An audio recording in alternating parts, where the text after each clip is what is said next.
दोस्तों हमारी धरती बहुत जल्द आइस एज में जमने वाली है। ये तो लेटेस्ट न्यूज़ है।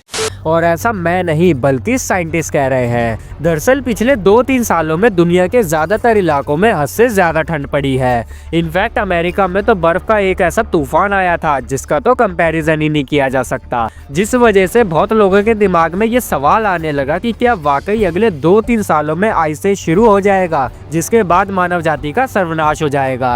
अब आप बोलोगे कि आइस एज का इंसानों के खात्मे से क्या संबंध, तो मैं आपको बता दूं इसमें इतनी ज्यादा ठंड होगी कि आपकी रगों में दौड़ता हुआ खून भी बर्फ बन जाएगा, हर चीज जम जाएगी। लेकिन अब आपके दिमाग में ये बात आ रही होगी कि भाई हम लोग तो इतना पॉल्यूशन फैला रहे हैं, धरती को इतना गर्म करते जा रहे हैं, तो फिर आखिर ये ठंड आएगी कहाँ से। तो भैया इन्हीं सवालों का जवाब जानेंगे हम आज के इस वीडियो में कि आइस एज हमारी धरती पर दोबारा कैसे लौटेगा, और लौटेगा तो हमारा क्या बिगाड़ लेगा। तो कलयुग और सतयुग की बात छोड़कर आज हम करेंगे शीत युग की बात। तो चलिए बिना देरी के शुरू करते हैं आज का ठंडा वीडियो।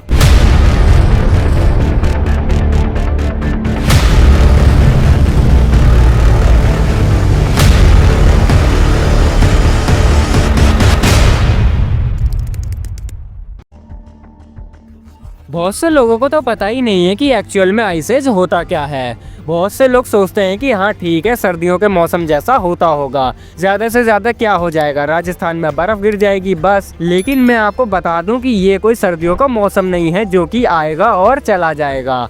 एक आइस एज की उम्र लगभग 200 से लेकर 500 साल से भी ज्यादा हो सकती है। मतलब एक बार अगर ये ठंडी आ गई तो आपकी पुश्तें निकल जाएंगी, लेकिन ये ठंडी नहीं निकलेगी। आज से करीब 11,000 साल पहले भी इस धरती पर आइस एज आया था, जिसमें धरती पर करीब 4 किलोमीटर मोटी बर्फ की चादर बिछ गई थी, जिसमें इंसान, जानवर, पेड़ पौधे हर चीज का सफाया हो गया था। सोचो जब आपके पास जमीन ही नहीं रहेगी तो फिर आप कहाँ खेती करोगे, क्या उगाओगे और क्या खाओगे। न जानवर बचेंगे न इंसान, क्योंकि -50 डिग्री तो गर्मियों के मौसम में होगा। और सोचो जब ठंड पड़ेगी तब इस धरती का क्या हाल होगा। लेकिन ये तो थी सिर्फ डराने वाली बातें कि ये हो जाएगा वो हो जाएगा। लेकिन अब बात करते हैं कि ये एक्चुअली में होगा तो कैसे होगा।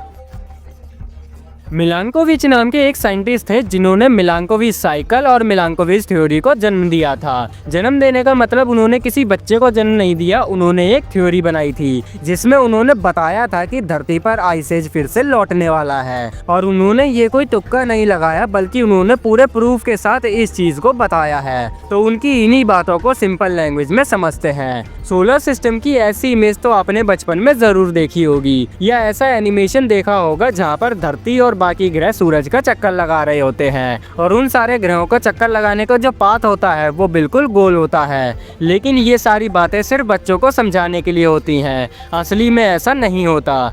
धरती और बाकी ग्रह सूरज का गोल चक्कर नहीं लगाते, मतलब उनका जो पाथ होता है वो बिल्कुल सर्कल में नहीं होता, वो एक्चुअली में इक्लिप्स या ओवल शेप का होता है। और ये काफी ज्यादा कॉम्प्लिकेटेड होता है, क्योंकि ये समय के साथ साथ चेंज होता रहता है। देखो जब धरती अपने एक्सिस पर गोल गोल घूमती है तो जो हिस्सा सूरज के सामने होता है वह दिन होता है, और जो हिस्सा पीछे होता है वह रात होती है। ये बात तो सभी जानते हैं। और ऐसे ही गोल गोल घूमकर धरती सूरज का पूरा एक चक्कर लगाती है, जो अप्रोक्सीमेटली 365 दिन में कंप्लीट होता है, जिसे हम कहते हैं पूरा एक साल। तो इस सर्कल में जब ओवल शेप में धरती सूरज के चारों तरफ गोल गोल घूमती है तो एक पॉइंट ऐसा आता है जब धरती सूरज से बहुत दूर चली जाती है, और जब दूर चली जाती है तो धरती पर सूरज की बहुत कम रोशनी पहुंचती है। अब आप बोलोगे कि भाई ये डिस्टेंस तो फिक्स है ना, अभी तक तो हमारे सामने आइस एज आया नहीं। तो मैं आपको बता दूं कि ये जो दूरी है ना, ये समय के साथ साथ बढ़ती और घटती रहती है, इसलिए इस परफेक्ट दूरी की वजह से आप अभी जिंदा हो।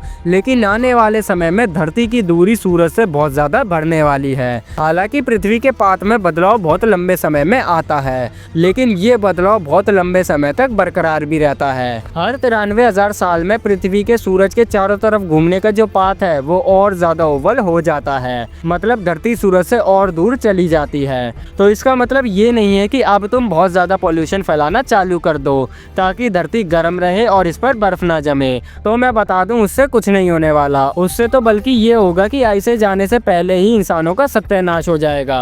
अब आपके दिमाग में ये सवाल आ रहा होगा कि जब धरती धरती सूरज से दूर चली जाएगी तो साल के किसी एक महीने में तो घूमकर वापस सूरज के पास आएगी और तब सारी ठंडी गर्मी में बदल जाएगी। तो उसको भी अब मैं एक्सप्लेन करता हूँ कि ऐसा कुछ भी नहीं होने वाला।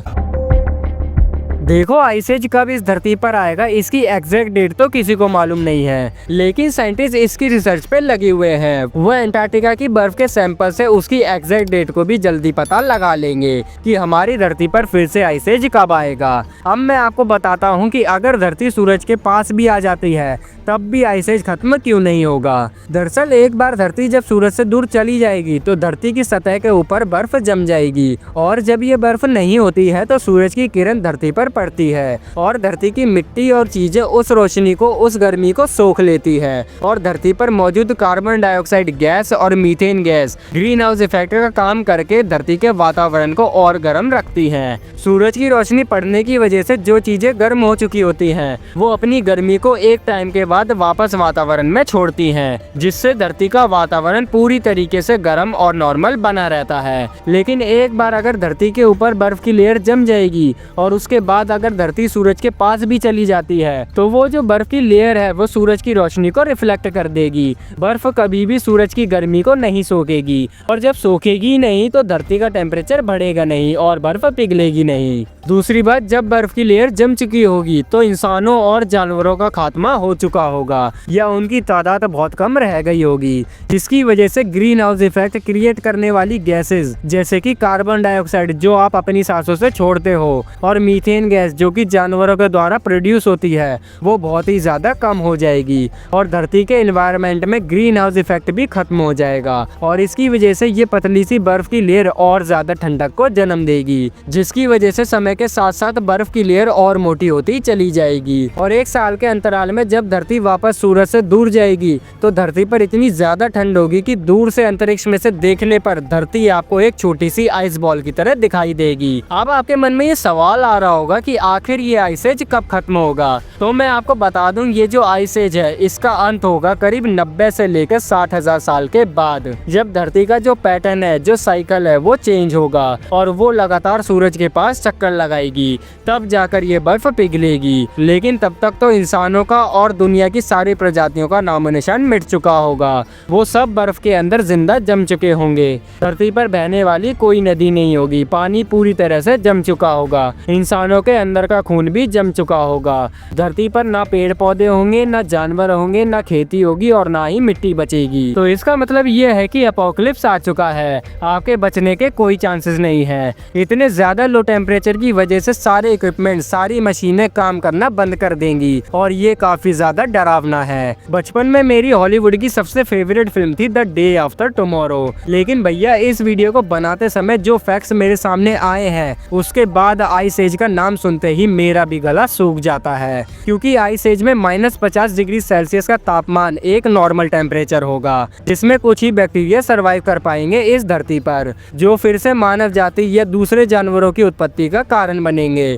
खैर, ये साइकिल हमेशा रिपीट होती रहती है। बर्फ जमती है, बर्फ पिघलती है, धरती से प्रजातियां गायब होती हैं, फिर से जन्म लेती हैं। इसमें आप और हम कुछ नहीं कर सकते। हालांकि 11,000 साल पहले ही एक आइस एज खत्म हुआ है, तो अभी नया आइस एज आने में थोड़ा टाइम तो है। आपकी 10-12 पुश्तें तो अभी आराम से जिंदगी जी सकती हैं, अगर आप पॉल्यूशन फैला कर धरती का सत्यानाश ना करें तो। अभी तो हालात ये है कि ग्लोबल वार्मिंग की वजह से मौसम का पूरा चक्र बिगड़ा हुआ है। धरती पर या भारत में बहुत सी जगह पर तो ऐसा है कि ठंडी आती ही नहीं है, लेकिन मैं बता दूं कि जब विंटर आएगी तो ऐसी आएगी कि सबका काम तमाम कर जाएगी। अब बात जब ठंड की चली रही है तो मैं आपको बता दूं कि हमारी धरती पर एक ऐसी जगह मौजूद है जिसके रहस्य को आज तक कोई सुलझा नहीं पाया है। जी हाँ, मैं बात कर रहा हूँ कैलाश पर्वत की, जो कि हिंदुओं का एक धार्मिक स्थल है और ऐसी मान्यता है कि भगवान भोलेनाथ इसी पर्वत पर रहते हैं। लेकिन आखिर इस पर्वत में ऐसा क्या है कि कोई इस पर्वत पर चढ़ नहीं पाया, चाहे वो कितना ही बड़ा हाइकर हो, और ना ही कोई इसके के रहस्य को सुलझा पाया है, चाहे वो कितना ही बड़ा साइंटिस्ट हो। और क्या आपको पता है कि इस पर्वत पर एक दिन 1 महीने के बराबर होता है। यहाँ पर लोगों की उम्र इतनी तेजी से बढ़ती है कि उनको खुद यकीन नहीं आता। जानिए कैलाश पर्वत के उन रहस्यों को जो आज भी सबसे छुपे हैं इस वीडियो में। और अगर आपको ये ठंडा वीडियो पसंद आया हो तो वीडियो को लाइक करें और अपने दोस्तों के साथ शेयर करें। और ऐसी ही और इंटरेस्टिंग वीडियोस देखने के लिए हमारे चैनल को सब्सक्राइब करके बेल आइकन को भी प्रेस करें, जिससे आने वाले हर वीडियो का नोटिफिकेशन आपको मिलता रहे। हम जल्दी मिलेंगे एक और मजेदार वीडियो के साथ। तब तक आप अपना और अपने परिवार का ध्यान रखें।